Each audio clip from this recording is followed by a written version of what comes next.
Bismillahirrahmanirrahim. Assalamualaikum warahmatullahi wabarakatuh. Bagaimana kabar anak-anakku yang soleh dan soleha hari ini? Semoga kalian semua dalam keadaan baik ya, sehat walafiat, baik diri dan keluarga. Amin. Masih semangat anak-anakku yang soleh dan soleha untuk belajar hari ini? Tetap semangat ya, walaupun kalian masih belajar daring dari rumah.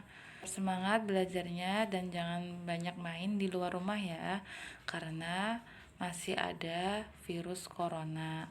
Apabila kalian main keluar rumah, jangan lupa pakai masker dan setelah pulang dari luar, usahakan untuk cuci tangan memakai sabun.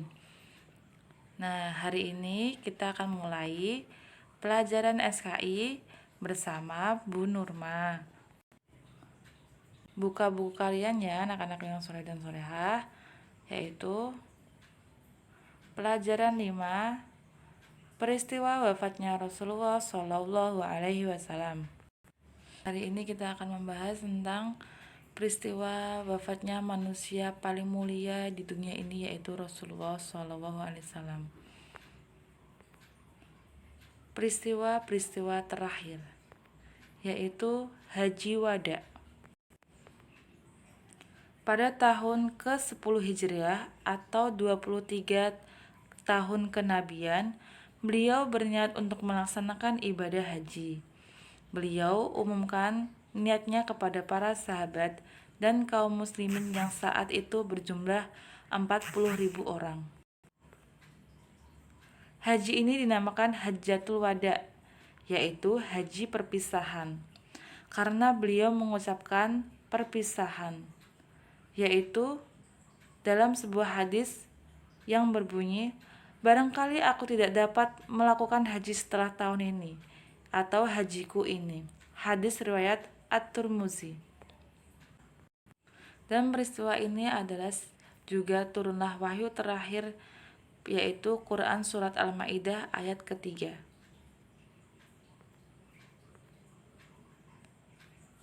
Sakit Rasulullah SAW dan wafatnya. Yang pertama adalah tanda-tanda perpisahan, yaitu sebelum Rasulullah SAW wafat, beliau menampakkan tanda-tanda sebelum wafatnya, yaitu adapun yang pertama pada bulan Ramadan 10 Hijriah, beliau melakukan iktikaf di masjid selama 20 hari. Padahal biasanya kalau iktikaf itu kan 10 hari.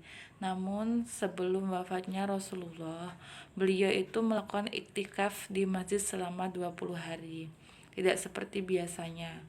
Yang kedua yaitu pada Haji Wada, beliau mengucapkan perpisahan.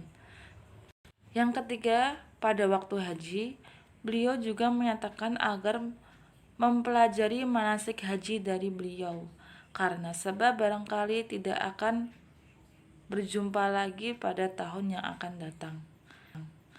Yang keempat, turunnya surat An-Nasr juga berisi tentang dekatnya perpisahan dengan beliau.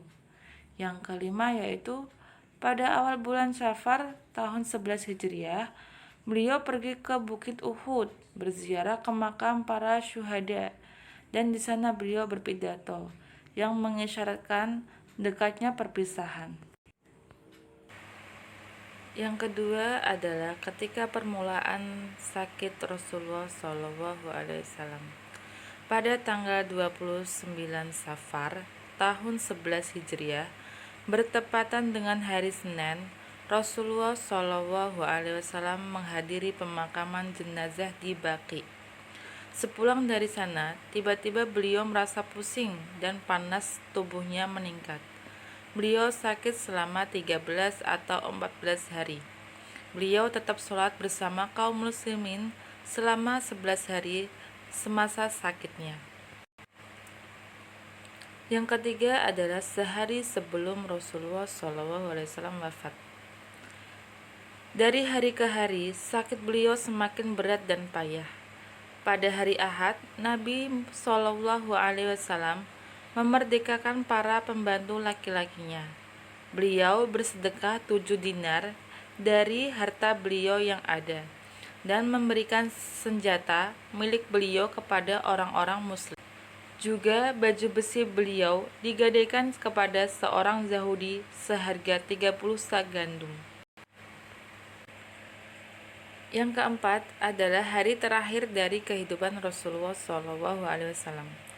Ketika kaum muslimin sedang melaksanakan sholat subuh pada hari Senin yang dipimpin oleh Abu Bakar, muncullah Rasulullah SAW membuat kaget jamaah. Ternyata beliau hanya menyibak tabir kamar Aisyah dan memandangi jamaah yang sedang berbaris dalam sof-sof.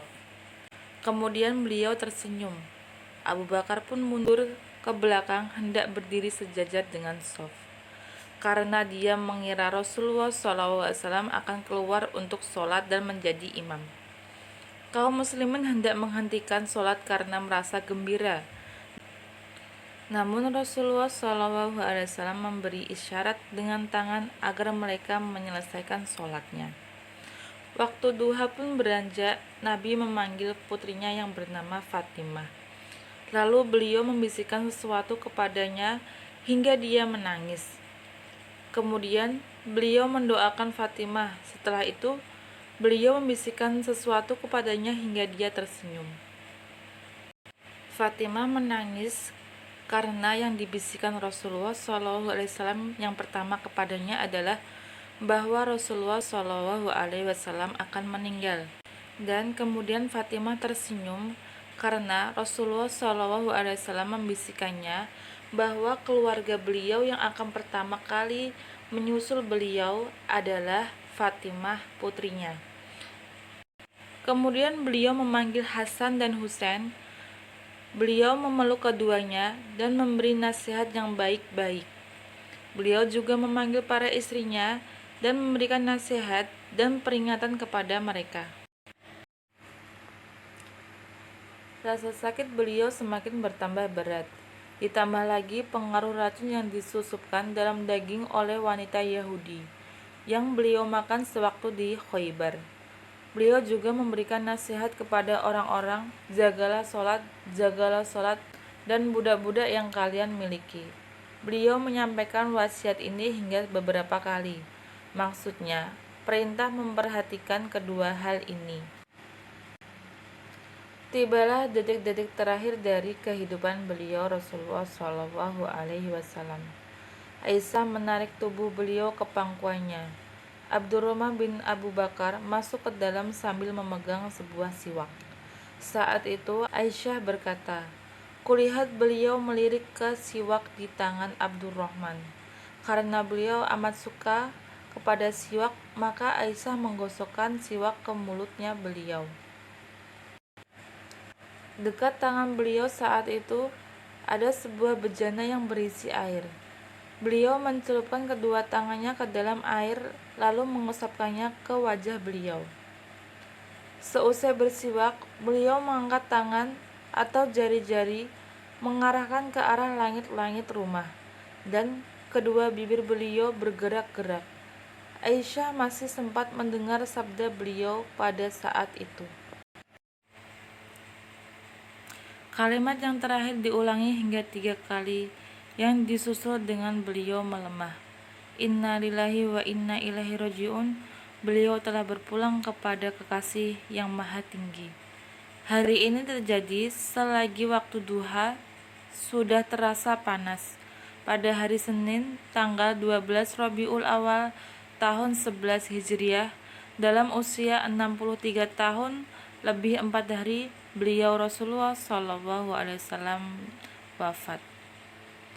Mungkin sekian yang dapat Ibu sampaikan, kurang lebihnya Ibu mohon maaf. Syukron. Wassalamualaikum warahmatullahi wabarakatuh.